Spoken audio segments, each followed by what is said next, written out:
Começando mais um Voz de Descoberto, esse é especial Mães que Lutam. Para a gente começar, a gente vai falar com a primeira mãe que eu conversei em outubro de 2021, a gente estava na pandemia. Para a gente dar continuidade, fala seu nome, a sua idade e quem é seu filho ou filha. Meu nome é Daniela Carla de Oliveira. Hoje eu estou com 34 anos e eu sou mãe da Luna. Dani, muitos anos se passaram desde a nossa primeira conversa. Eu já começo te perguntando que você mencionou os primeiros passos da Luna nas terapias. Agora, olhando hoje, quais foram as maiores vitórias e avanços que ela conquistou nesse tempo? Então, Samuel, muita coisa melhorou, né? Mas, assim, ao mesmo tempo que muita coisa melhora, vem muitos desafios também. Por quê? Porque muitos anos passaram, a Luna cresceu. Então, a Luna hoje ela já tem a opinião mais formada dela, né? Ela já sabe mais o que ela quer, o que ela não quer. E, assim, a gente continua fazendo fonoaudiologia, continua na terapia, né, na psicóloga, só que a gente está sem a terapia ocupacional hoje. Hoje já faz muitos anos que ela não está sem a terapia ocupacional. Então, assim, conseguimos melhorar muita coisa em questão de comportamento, ela melhorou bastante, em questão de agressividade, ela melhorou bastante, juntando terapia com medicação, a gente conseguiu melhorar muita coisa, mas a aluna ainda não fala, né, ela já está com 7 anos, ainda não fala, mas continua fazendo fonoaudióloga. E a psicóloga, e assim, de um ano e meio para cá, ela melhorou bastante, só que falta muito pela terapia ocupacional, porque é uma terapia muito importante, né? Infelizmente, hoje a gente está sem esse profissional. Explica um pouquinho para quem está assistindo e não sabe o que é a terapia ocupacional, o que ela é, em que ela ajuda ao desenvolvimento da criança. A terapia ocupacional praticamente ajuda em tudo na vida da criança, na independência, no comportamento, na socialização. A terapia, assim, todas são importantes, mas a terapia ocupacional na vida do autismo, ela é mais importante do que medicação, mais importante do que qualquer coisa, porque ela trabalha essa parte da independência, né, do comportamento, o desfraude, que a gente ainda não conseguiu desfraudar ela. Se a gente tivesse uma terapia ocupacional, tenho certeza que talvez a gente já teria conseguido. É uma terapia que está fazendo muita falta, mas ela está melhorando, já melhorou bastante. Não sei se o que eu vou falar agora pode estar certo, mas é questão de grau de autismo. Qual é o da Luna? A Luna é grau 3 de suporte, que é considerado o maior grau, né?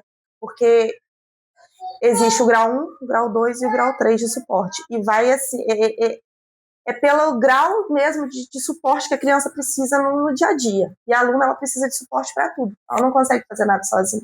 Ela não sabe tomar banho sozinha, ela não sabe comer sozinha, ela não dorme sozinha. Ela precisa de suporte para tudo. E ela é não verbal, que também entra no grau 3 de suporte. Entendi. Mas lembrando que ela pode, do grau 3, passar para o grau 1, para o grau 2. É a questão da terapia que eu te falei. Entendeu? Essas melhorias vão acontecendo e o grau vai mudando. Isso. Quanto mais terapia, mais ela vai melhorando e ela pode sim sair do grau 3 de suporte. Isso não significa que ela vai ser grau 3 de suporte para sempre. Entendi. Muitas mães descrevem o diagnóstico como um período de luto pela ideia de ter o filho idealizado, né, tão sonhado. Uhum. Como foi para você o processo de ressignificar esse futuro e focar no futuro da Luna, pensar uma forma diferente? Como é que foi para você? Existem vários processos, desde que você tenha um diagnóstico. Existe o pré-diagnóstico, que é onde você já está vendo que tem alguma coisa, você já percebeu, só que igual no meu caso, o autismo para mim era uma coisa desconhecida, eu não sabia sobre o autismo, eu não conhecia. Então a gente sabia que tinha alguma coisa errada, mas até então a gente não sabia o que era. Mas a gente já vem sofrendo com aquilo, por quê? É inevitável comparações, não tem como você não comparar. Você sempre compara o seu filho com outra criança, que a outra criança já fala, o seu não. Você sempre compara. Aí, quando você tem um diagnóstico, ao mesmo tempo que vem um alívio, porque ali é um ponto de partida. Você sabe que pelo menos você tem uma luz ali, você sabe para onde você vai procurar ajuda. Só que ao mesmo tempo, vem o luto, sim. Às vezes as pessoas acham pesado. Você fala assim, nossa, é um luto, né? Mas é um luto por quê? Porque você é obrigado, sim, a enterrar um filho que você idealizou e a partir dali vai nascer outro filho. Mas realmente existe o luto pós-diagnóstico, por quê? Porque realmente a gente é obrigado a enterrar um filho que você idealizou para você e ali nasce outro filho que você tem que conhecer de novo, que você tem que aprender a lidar de novo, entendeu? Aquele sonho, tudo que você sonhou, que você idealizou, já não vai ser mais daquela forma. Você pode conseguir, claro, mas só que diferente, né? A longo prazo sempre vai ser mais longo prazo. Tudo vai ser a longo prazo. Então existe esse luto. Só que com o tempo você acostuma. Eu falo que a gente acostuma com tudo, né? E vai ao mesmo tempo que algumas coisas vão ficando mais difíceis porque a rotina vai ficando mais difícil, porque antes não existia terapia, antes não existia médico, hoje, a partir do diagnóstico, a sua vida passa a ser isso. Passa a ser terapia, passa a ser médico, passa a ser procurar direito do seu filho o tempo todo, medicação, você procura aqui, não tem, você procura em uma farmácia, não tem, você procura em outra, não acha. Então passa a ser uma luta constante. Só que você se acostuma. Em tudo a gente acostuma, porque a aluna hoje pra gente. A aluna, pra gente hoje, ela é aluna, ela é normal. A gente acostumou com a aluna do jeito dela. A gente já acostumou que ela não fala, a gente já acostumou que ela usa fralda, que ela corre pra lá e pra cá, que ela grita muito. Só que uma pessoa que não tá acostumada, chegar aqui vai achar super estranho. Vai achar a aluna assim, super estranha. Só que pra gente que convive, a aluna é normal, ela é assim, então a gente acostuma. Aquele luto, ele deixa de existir. E aí começa a ter outros sentimentos, porque a gente, o importante que eu acho, a gente tem que fazer tudo que a gente pode fazer. A gente faz o que a gente pode. Não tá dando resultado? A gente continua entregando para Deus, a gente continua orando. Não tá acontecendo? É você entender que talvez não vai acontecer. Igual a questão da fala. Ou não é o tempo dela. Ou não é o tempo ainda. Eu lembro quando eu ainda fazia terapia ocupacional, né? Ela tinha um terapeuta ótimo lá na Pestalozzi. Aí um dia eu perguntei para ele isso no início do diagnóstico, porque quando a gente tem um diagnóstico também, a gente vê tudo muito colorido, sabe? Tudo muito conto de fadas. Você quer de qualquer maneira que seu filho seja grau 1 de suporte? Talvez você tá vendo que ele não é, ele tem autismo, mas ele é autismo leve. É grau 1. Né?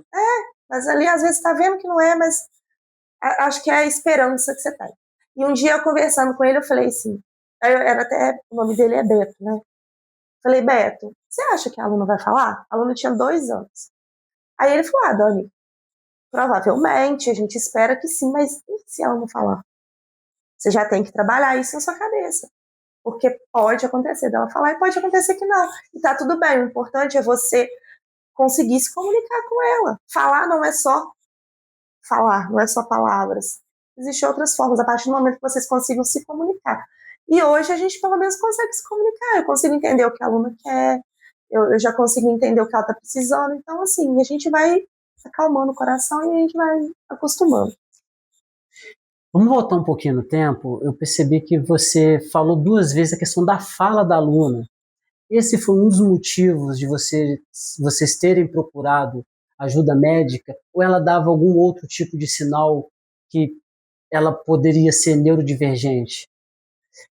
O principal foi a fala. 2 anos ela não falava, né? Eu já, assim, eu achei um pouco estranho que ela fez 1 ano e meio, não falou, só que, tipo assim, tinha muito tempo que eu não convivia com uma criança. Eu tinha sido mãe há anos atrás, então eu já não lembrava ali qual que eram os marcos do desenvolvimento, que hoje eu sei que existe.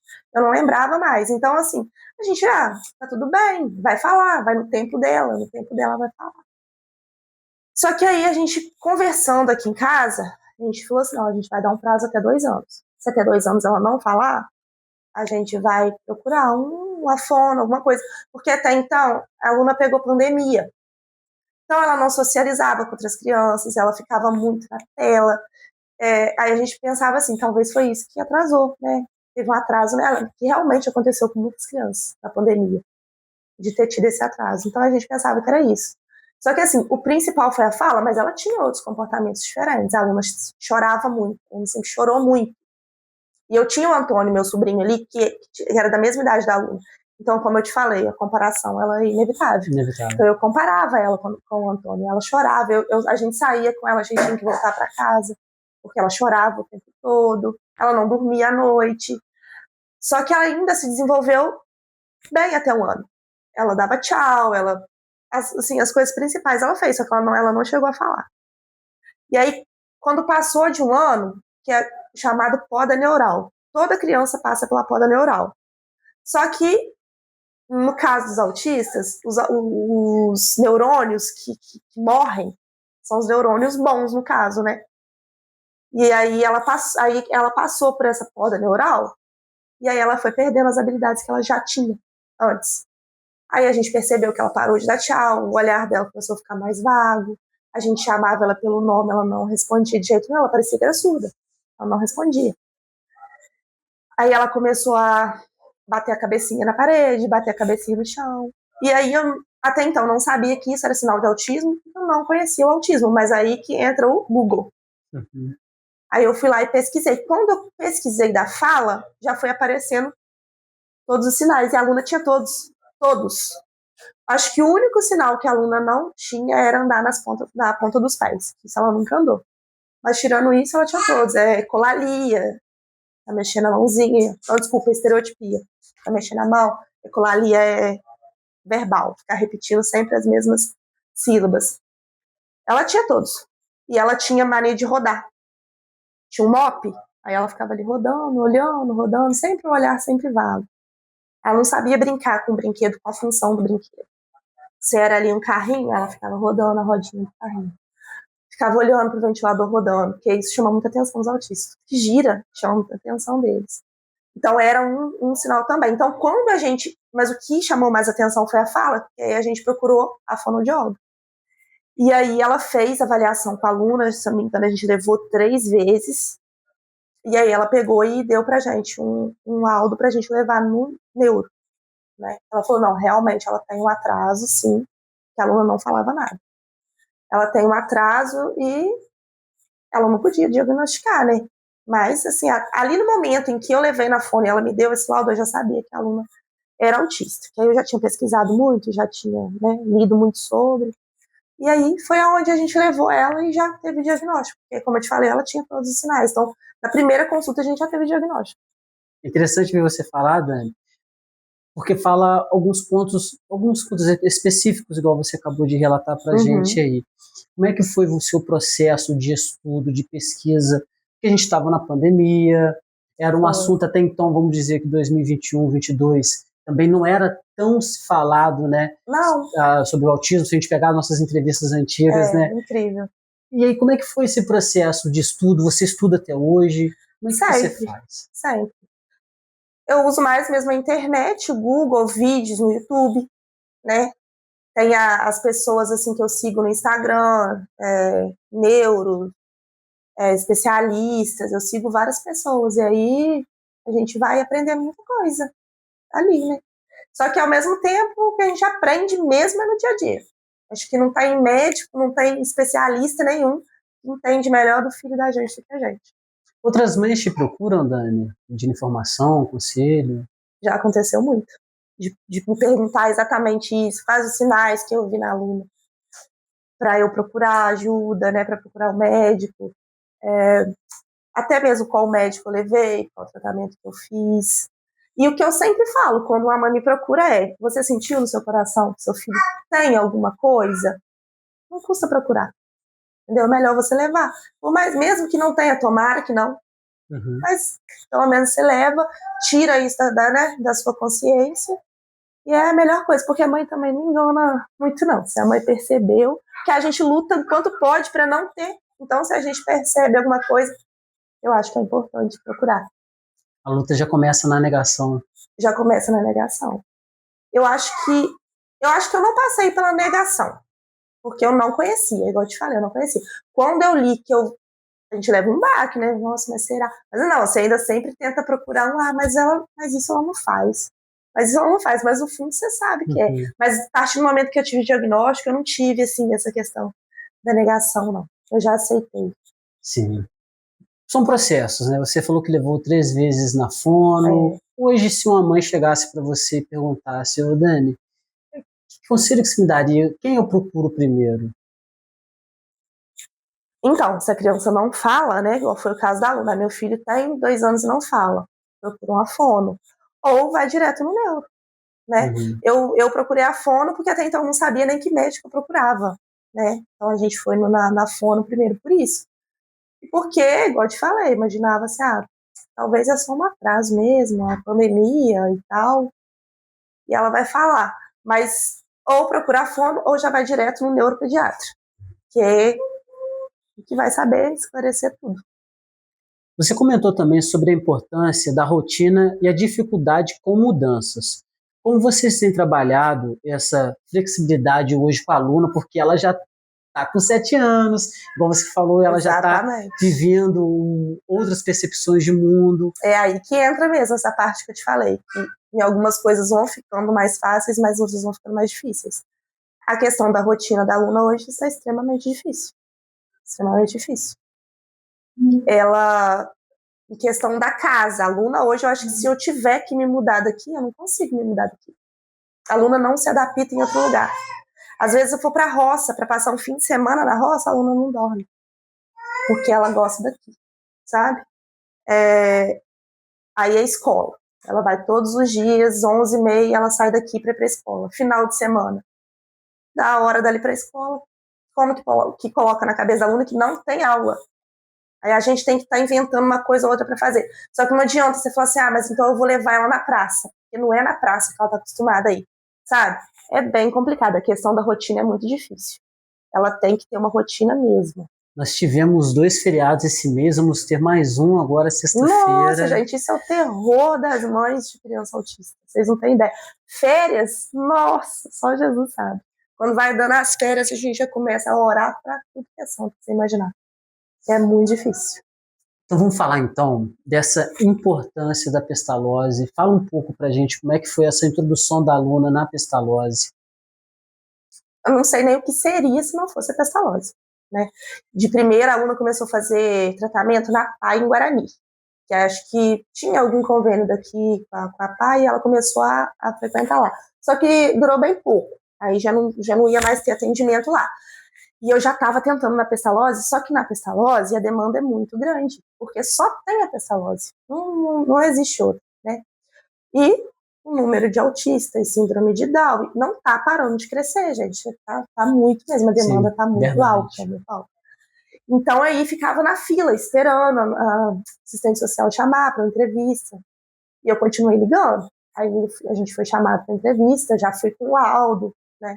Facilitou bastante também, que eu já tinha um laudo.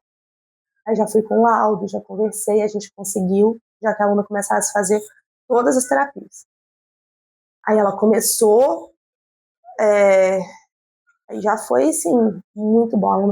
A gente foi muito bem recebido lá, muito bem acolhido. A aluna estava fazendo todas as terapias, igual eu te falei. Até então ela tinha terapia ocupacional, de um tempo parou de ter. E aí daqui a pouco a aluna começou a estudar lá também. Quando a aluna fez 3 anos, ela começou a estudar e aí no início foi tenso. Foi. No início, não. É tenso até hoje, se você for olhar. Mas hoje, de um ano e meio para cá... Não tem 1 ano e meio. Porque a aluna começou com uma professora nova, ano passado. Meio do ano para cá. Não tem nem 1 ano, na verdade. E aí foi um divisor de águas. Qual é o nome da professora? Tia Patrícia. Beijo, Tia Patrícia, se você ver esse vídeo, ó. Já te falei isso várias vezes e não canso de falar. As outras professoras também foram muito boas. Mas eu acho que ali a aluna bateu com a Tia Patrícia. De uma forma que não tem nem como explicar. Aí eu nunca mais tive uma reclamação. A aluna tá chorando na escola. Sei que chora, tá, Samuel? Ela chora. Ela chora em casa, não vai chorar na escola. Só que ela tá sendo acolhida diferente, sabe? A Tia Patrícia sabe falar ela, sabe acalmar ela. Nossa, tá sendo, assim, maravilhoso. E também só tenho a agradecer a pestalose, né?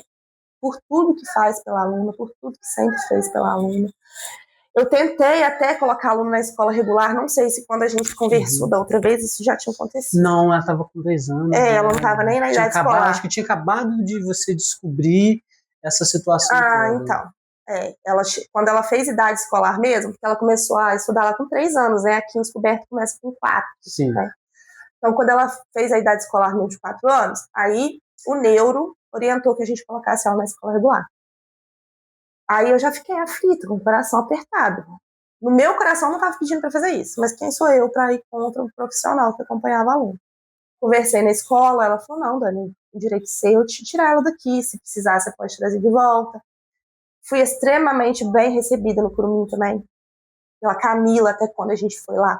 Camila recebeu a gente muito bem, falou, não, pode trazer, a gente vai conseguir uma professora de apoio para ela. Só que a realidade é totalmente diferente, a gente ficou super empolgado, nossa, ai, como foi? Primeiro dia que eu levei já foi um balde de água fria, eu já falei, não tem como. Aí eu conversei com a psicóloga, ela falou, Dani, realmente a aluna não está na hora ainda dessa mudança. Essa mudança para ela vai ser uma coisa muito radical, ela não está preparada para isso ainda.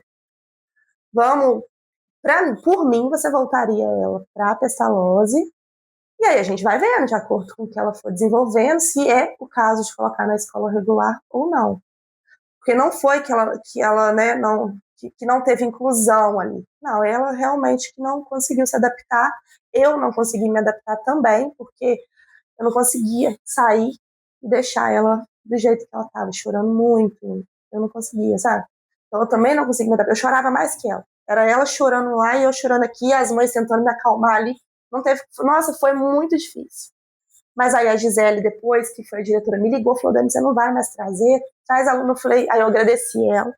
Falei, olha, eu vou voltar ela para a Pestalozzi porque ainda não está na hora. E aí ela tá lá até hoje, agora não tem coragem de mexer mais não. Então agora deixa ela lá, e agora que tá indo, tá dando certo, graças a Deus tá fluindo. Agora ela já faz dever de casa, a gente faz dever de casa, eu já recebo os trabalhinhos dela que ela faz, eu coloco foto nos meus status da aluna fazendo ali, pintando. Ah, tá sendo ótimo, tá sendo muito. São pequenas vitórias que se tornam enormes, né, Dani? Que para outras mães, ó, passa despercebido. Mas para mãe atípica, pegar no lápis, você vê seu filho pegando um lápis, que outra mãe que comemora ver seu filho pegando um lápis? Que outra mãe que comemora de ver seu filho pegando uma escova de dente na boca, ou pegando um garfo para comer? Então são pequenas conquistas. Nossa, quando a aluna vai no banheiro, nossa, aquilo ali para mim eu ganho o dia. Não preciso de mais nada, já fico feliz demais. Ela vai por conta própria? Não, ela ainda não vai por conta própria. Por isso que eu ainda não consegui desfraldar ela. Porque eu tenho que estar levando. Levo, aí às vezes ela acaba de sair do banheiro e faz xixi. Aí eu tenho que estar toda hora levando, aí às vezes ela consegue fazer e eu fico toda feliz. E a gente vai tentando assim. Como é que são esses pequenos sinais que ela te dá, Dani? Que você reconhece? Olha, ela quer comer um biscoito, ela quer uma comidinha específica, uma bebida específica. Como é que é esse sinal? Ela já sabe onde está tudo também. Né? Aqui em casa já fica tudo no mesmo lugar, então ela já me leva lá. Aí se ela quer o biscoito, ela já leva a minha mão no biscoito que ela quer, a gente já deixa ali. Aí eu dou o biscoito, ela não quer. Ela pega esse, coloca pro lado, leva minha mão de novo até ela acertar o biscoito que ela quer. Aí se ela quer água, suco, aí ela me leva na geladeira. Aí eu já sei o que ela quer. Aí quando ela quer dormir, aí ela já vem, pega a mão da gente, traz pro quarto, vai lá no guarda-roupa, pega o cobertorzinho dela e deita. Então, assim, ela sabe já demonstrar o que ela quer. Quando ela quer banho, ela puxa a gente pro banheiro. Agora eu já tô craque. Agora eu já sei o que ela quer. Questões de tela, celular, ela tem contato? Não, o celular ela não tem interesse. Ela assiste televisão, mas assim, ela também não sabe sentar aqui e ficar parada assistindo televisão, não. É andando, aí ela dá uma olhadinha, aí já vai de novo fazer outra coisa, ela não deita aqui, senta e fica focada na televisão. Ela tem alguma coisa que realmente ela gosta, que você vê, ela gosta disso aqui? De assistir? É. Ela assiste muito Peppa. Peppa é o que ela mais gosta de assistir. Aí eu já tentei colocar uns desenhos educativos que ensina a falar, não é? Ela não tem interesse. Não quer. Ela gosta da Peppa. Da Peppa, né? Como tem sido a experiência escolar? Você sente que os profissionais estão preparados para as adaptações necessárias dela? Mesmo faltando essa questão da terapia ocupacional, ela é rodeada por outros profissionais, além da professora que você gosta muito. Né, eu já até falei antes da pergunta. Hoje sim, eu tô sentindo que tá indo bem na escola, tá melhorando. A aluna tem deficiência intelectual grave, então não adianta eu esperar que a aluna vai eu escrever de hoje para amanhã, que ela vai ler, não, ela tem deficiência intelectual grave. Ela tem muita dificuldade de aprendizado, ela também não fala, é tudo, né, um conjunto da obra ali que acaba sendo muito difícil. Só que do jeitinho dela, tá indo, os profissionais até então são ótimos. A gente sempre faz reunião, a psicóloga chama a gente para falar. Aí sempre a gente fica assim, ai, tomara que venha alguma coisa positiva. Demorou vir alguma coisa positiva. Aí a gente começou com medicamento novo. Aí depois que a gente começou com esse medicamento novo, aí começou a vir as coisas positivas que a gente estava esperando, sabe? Graças a Deus. Falando de acolhimento, Dani, como é que é esse impacto, não só para você, mas para o seu esposo, para suas outras filhas, agora você tem também um novo bebê aí, como é que esse impacto nessa rotina do dia a dia? Porque é importante ter esse acolhimento familiar também, dos outros parentes, como é que funciona a sua, digamos assim, né, seu círculo de apoio?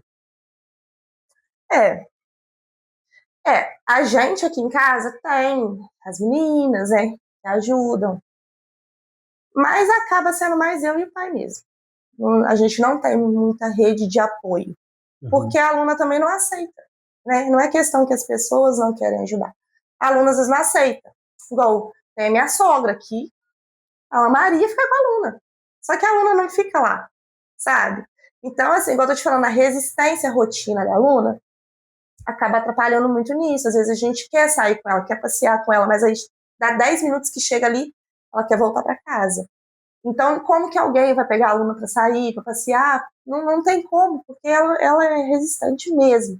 Mas a gente, graças a Deus, a gente tem as pessoas aí, igual eu te falei, que já sabem lidar com ela, que já entendem ela, igual as meninas já entendem a aluna, igual eu entendo. Tudo que ela quer, elas já sabem que ela quer. Se eu preciso de alguma coisa, se eu preciso de uma emergência, eu tenho com quem deixar. Igual, fiquei grávida, precisei, né, ir para o hospital, as meninas cuidaram dela para mim, então eu tenho uma rede de apoio, mas acaba sendo mais mesmo eu e o pai, não tem como. Sim. Você teve que explicar para alguém, para alguma criança, que a aluna é especial, chegou a esse ponto? Eu acho que adulto é mais complicado do que criança. É. Já tiveram perguntas para você? Sempre, isso sempre. Perguntas, olhares. Os olhares é o tempo todo. Às vezes as pessoas pensam assim, nossa, eles privam a aluna de certas coisas porque tem vergonha da aluna, não é? A gente não tem vergonha da aluna, a gente tenta poupar a aluna, às vezes, de situações, tanto ela quanto a gente, sabe? Porque eu sou assim, eu sou uma pessoa muito emotiva, eu sou uma pessoa que chora por tudo. Eu não sei ser barraqueira, eu queria saber. Quando você é mãe de uma criança especial, você tem que aprender a ser barraqueira, Samuel. Tem que aprender, é muita coisa que você faz. Então, assim, às vezes a gente deixa de fazer certas coisas justamente por isso, pelos olhares. Às vezes, ela não fala. Por que ela não fala? E a aluna grita, ela fica gritando muito a questão da ecolalia que eu te falei. Ela fica gritando muito.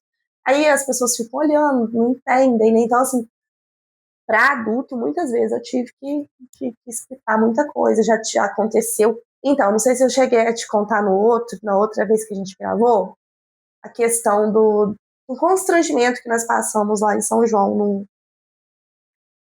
na dentista, quando a gente foi levar a aluna. A aluna ia na dentista, que era num prédio, e ali tinha um escritório de advocacia, no mesmo prédio. E a aluna sempre, até hoje, ela tem pavor de médico, de dentista. Ela chora mesmo, chora muito.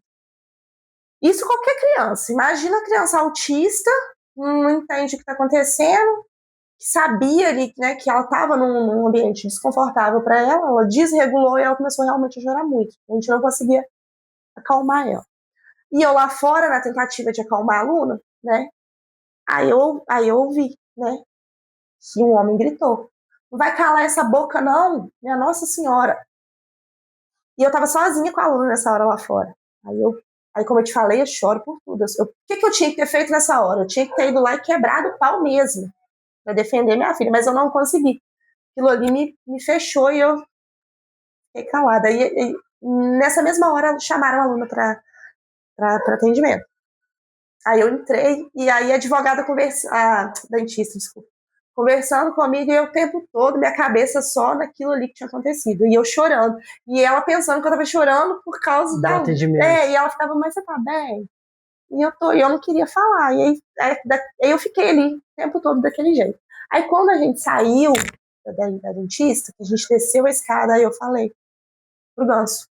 Eu falei, Ganso, aconteceu isso, isso e isso. Enquanto ele tinha ido no banheiro. Aí ele subiu. Ele subiu, chegou lá e falou, é aqui? Vocês gritaram com a minha filha que ela tava chorando?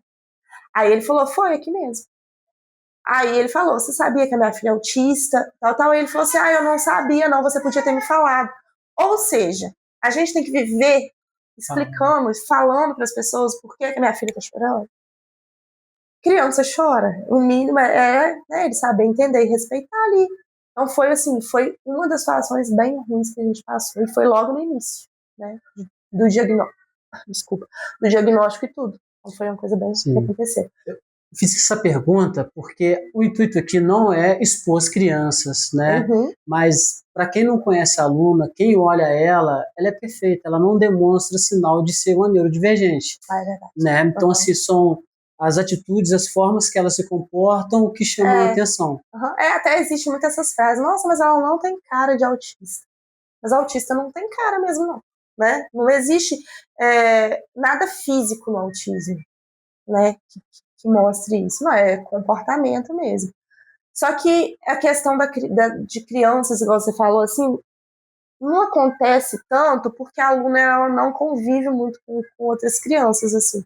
Ela convive mais com as crianças da pestalose, né? Uhum. E da família, então ela não tem muita convivência com outras crianças, mas acredito que se ela sair daqui, for no parquinho ali, ficar um tempo ali, vai ter situações sim. Porque as crianças, elas agora, eu acho que elas estão sendo educadas para conviver com as diferenças, né? Porque eu acho que deveria ser ensinado na escola. Isso. Dentro de casa, na escola. Hoje eu tenho o Danilo aqui. O Danilo está com 1 ano e 4 meses, 1 ano e 3 meses. Eu tenho certeza. O Danilo vai crescer sabendo respeitar todos os tipos de diferença que você imaginar. Porque ele já vai, assim, né, crescer sabendo, aprendendo, a gente ensinando isso para ele. Eu acho que todo mundo devia ensinar isso. Justamente para eu, às vezes, não privar a aluna de ir em certos lugares. De não levar a aluna no parquinho, porque assim, às vezes até eu fico com medo da aluna. A aluna não é agressiva, mas a gente fica com medo da aluna ir lá e fazer alguma coisa, porque se a criança bater, não sendo autista, tá tudo bem. Agora, sendo autista tem um peso diferente. Entendeu? Existe aquilo lá, mas se é autista, eu não devia trazer, sabe? Tem essas coisas. Eles acham que autista ele tem que ficar escondido, tem que ficar preso. Então, tudo que acontece, se a criança for típica, né, tá tudo certo. Agora, se ela for autista ou tiver algum tipo de neurodiversidade, aí já é mais difícil. Na época também, nossa primeira conversa, eu te perguntei sobre o seu cuidado com você mesma, né? E você disse na época que tinha uma certa dificuldade. Hoje em dia, deu uma melhorada? Você teve possibilidade de se preocupar mais com você? Melhorou um pouco. Porque autismo, o sobrenome é doação. Você se doa completamente. Você não pode fazer plano de nada, porque você nunca sabe como que vai ser a sua noite, você não sabe como que vai ser o seu dia, então não tem como eu fazer um plano de amanhã eu ir fazer tal coisa para mim. Eu não sei como que vai ser. Até pra gente marcar hoje aqui, né? Uhum. Você falou, Dani, tá tudo certo para hoje. Eu até agora sim, porque eu nunca sei como que vai ser daqui 10 minutos. Mas eu consegui, entrei na academia, eu consegui treinar. Hoje eu tô afastada porque eu tive bebê, e aí acaba que entra na preguiça, cansaço, que a gente acaba não voltando. Mas hoje a aluna fica muito bem com o pai dela, então até naquela época ainda, a questão do Danilo, eu também até quero entrar ainda nessa pauta, que eu acho que nem tá na nossa pauta, mas eu queria falar. Porque, posso falar agora? Pode, vontade. Porque quando eu descobri que estava grávida do Danilo, foi um susto enorme, enorme. Eu não estava planejando, eu não esperava. Uma coisa que a gente nunca esperava era ter outro filho. A gente pensava que a gente não tinha capacidade de ter outra criança, né? Por tudo que a gente passava, né? Da nossa rotina. Não era um desejo, né? Até era um desejo, a gente até tinha vontade de ter outro filho, até, principalmente o Ganso, porque ele não viveu assim o que eu já tinha vivido em questão, né, da minha maternidade. Assim, ele não ouviu um pai, ele não conseguia assim curtir, né, com o pai. Então eu acredito que o desejo existia. Só que você sempre pensa, pode vir autista de novo? Claro que pode. Pode vir em grau maior, pode vir mais difícil. Tanto como pode não vir, mas pode acontecer. Então a gente não pensava mais em ter filho. E aconteceu. Aconteceu do Danilo vir. No início foi assim um susto. Eu chorei muito mesmo. Porque eu achava que eu não ia dar conta. Eu olhava para a Luna, eu chorava. Falava, minha filha, como que eu vou cuidar de você agora? Eu pensava assim, né? E aí a gestação foi passando. De um certo período, eu passava a noite acordada com a Luna, eu barriguda já. Passava a noite acordada, cuidando dela, andando atrás dela. E isso me deixava super apreensiva. Como que ia ser quando o Danilo nascesse? A Luna tinha picos de agressividade. Eu pensava que ela podia bater, machucar ele, né? Todas as preocupações que a gente tinha. Enfim, quando o Danilo nasceu, a Luna, tipo, ela mudou muito. A Luna melhorou muito, a nossa rotina voltou ao normal. Parece que estava precisando, estava faltando o Danilo. Parece não. Deus sabe exatamente o que ele faz. Depois que o Danilo chegou, mudou tanta coisa. Porque aí eu fui obrigada também a me desagarrar um pouquinho da Luna. Dar mais independência para ela. Eu tive que dar mais independência para ela. Fui obrigada a fazer isso. Aí eu fui obrigada a deixar mais ela com o pai, o que foi assim, me dando também um pouco de, né, alívio. Porque eu conseguia sair e deixar ela em casa, coisa que antes eu fazia assim com muita culpa. Aí eu comecei a ver que eu não estava fazendo nada de errado. Eu precisava fazer, eu precisei sair, eu precisei ir para o hospital, eu precisei para a maternidade. Ela ficou bem, eu vi que ela ficou bem. Então dali foi coisas que foram melhorando muito. Então é até uma questão, tanta mãe que tem filho autista queria ter outro filho, sabe? Eu sei que tem, porque já vi muitos casos, já falaram isso comigo, tem vontade de ter outro filho, mas tem medo. Pode acontecer, gente, pode acontecer de tudo. Isso aí é uma coisa que... Mas nada é sentença, nada é sentença. Como é que é essa convivência da Luna com o Danilo? Então, a nossa aluna ama o Danilo, ama. Ela não tem, assim, muita troca, né, assim, de brincar. Às vezes ele fica lá oferecendo biscoito pra ela e ela fica lá olhando pro nada.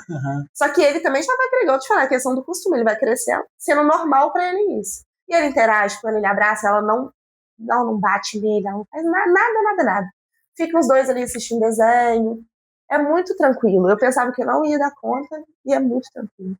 Até porque ele também veio muito tranquilo, graças a Deus. Deus faz tudo perfeito. Sim. Se fossem 2 Lunas, aí eu já tava louca. Mas é isso, quem tem vontade de ter outro filho só por ter um filho autista, cada um sabe da sua realidade, né? Cada um sabe. Mas eu acho que nada é sentença. Se tem vontade de ter, às vezes, quem sabe, é o que tá precisando. Às vezes seu filho tá precisando disso. A Luna precisava do Danilo. Ela precisava dele. Ele veio para ela. É isso. Você, como mãe atípica, vamos falar em termos de política, o que você faria para as crianças autistas do nosso município, ou o que você acha que falta, que poderia ser feito aqui no município? Terapia. Terapia ocupacional. Todas as terapias. Por quê? Existe a pestalose, né? Tem os profissionais da pestalose, mas como eu te falei, a demanda lá é muito grande. Um autista, ele precisa de muitas horas de terapia na semana. Muitas horas. E ali, são meia hora por semana. Uma vez na semana.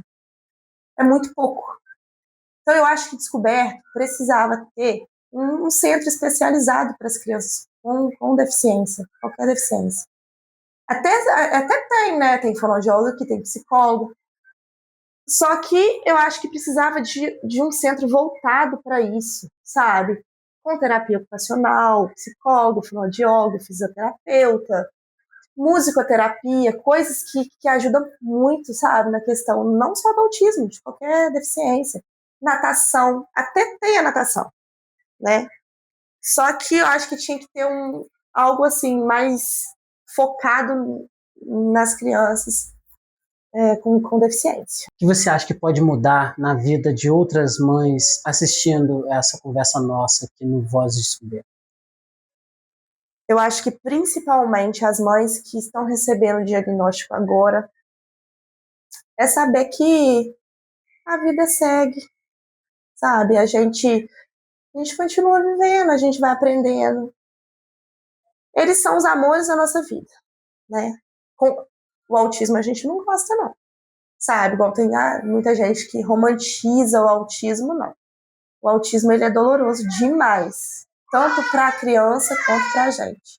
Mas a gente vai se reorganizando, a gente vai aprendendo a viver assim. Fica, um vazio fica. Porque muitas pessoas vão embora, sabe? Muitas pessoas não ficam. Talvez porque te convida uma vez, te convida 2 vezes, você não pode ir, porque, igual eu te falei, a criança não gosta de ir, sabe? Aí talvez a pessoa desista, convidei tantas vezes, não foi mais. Aí às vezes a gente também para de convidar um pouco as pessoas de vir até a casa da gente, pela questão também que eu te falei, que as pessoas vão estranhar. Tanta coisa aqui em casa, para quem é de fora, é muito estranho, sabe? Então, assim, muitas pessoas vão saindo, mas é seguir, é igual eu te falei, é fazer tudo que a gente pode. Fazer o que a gente pode, correr atrás de tudo que a gente pode, entregar para Deus, confiar e acostumar. E acostumar com o que fica lá frente. É isso, que vai dar tudo certo e tudo passa. Dani, um conselho para a gente poder finalizar nosso bate-papo. Um conselho. Um conselho para famílias ou para a sociedade? Para a sociedade, vamos falar para a sociedade. A sociedade precisa mesmo. A sociedade precisa entender que não é a criança que precisa mudar para conviver com eles, não. A minha filha, ela não está errada de ser autista, não. O errado está as pessoas de olharem para ela diferente. Ela é só uma criança, ela é uma criança igual qualquer outra criança. Eu tô chorando. Ela tem direito de ir onde ela quiser, ela tem direito de fazer o que ela quiser, sabe? Sem ninguém ficar olhando diferente. Sem ninguém ficar falando que a minha filha é mal educada, que precisa de limite porque faz pirraça. Ou muitas vezes acusar a gente, sabe? Porque a gente também já passou por isso. De maltratar a aluna, porque talvez sim passa aqui na rua, vai escutar a aluna chorando, sabe? Às vezes porque eu neguei um pão pra ela. Mas ela chora como se procurar entender, antes de julgar, procurar entender, procura pesquisar como que é a vida, o que a gente passa, sabe, Samuel? Porque o que acontece desse portão pra dentro é o que eu falo, nem minha mãe sabe, nem minha irmã sabe, nem quem sabe é só a gente que tá aqui dentro. Então é isso, é as pessoas olharem para minha filha, para todas as outras crianças de uma forma normal. Eles são do jeitinho deles, eles não estão fazendo mal para ninguém, sabe? Eles não têm que ficar o tempo todo tentando se encaixar no mundo do jeito que as pessoas querem que seja. Não, é as pessoas aceitarem a diferença, aceitar que cada um tem o seu jeito de ser, entendeu? Acho que é isso. Dani, obrigado, tá? Eu que agradeço. Primeiro pela coragem, né, de você expor toda a sua vivência aí nesse período com a aluna. Creio que vai ser de grande aprendizado, como está sendo para mim, vai ser para outras pessoas também. Eu espero que chegue, né, em pessoas que estão precisando de ouvir isso, espero de alguma forma conseguir ajudar alguém. Se alguém quiser me procurar para conversar comigo, para tirar alguma dúvida, pode me procurar, que eu estou aberta para isso, para a gente trocar experiência também, porque a gente tem que aprender todo dia, a gente vai seguir aprendendo todo dia. E eu te agradeço mais uma vez por me chamar para a gente tá falando sobre isso. Eu amo falar sobre aluno, eu amo falar sobre autismo também, né, que faz parte da minha vida. Então, obrigada mais uma vez. Vou deixar seu arroba depois aqui. Tá, deixa assim, me segue lá, quem quiser me chamar lá. Obrigada. Valeu. Agora já era. Alguma coisa de mundo à parte. O autismo não é um mundo à parte, mas faz parte do mundo. Isso. Isso mesmo. Eu acho que ficou uma bosta. A sua... Você seja bem-vindo, seu preconceito, isso. Não. O autismo, ele não é um mundo à parte, ele faz parte do mundo.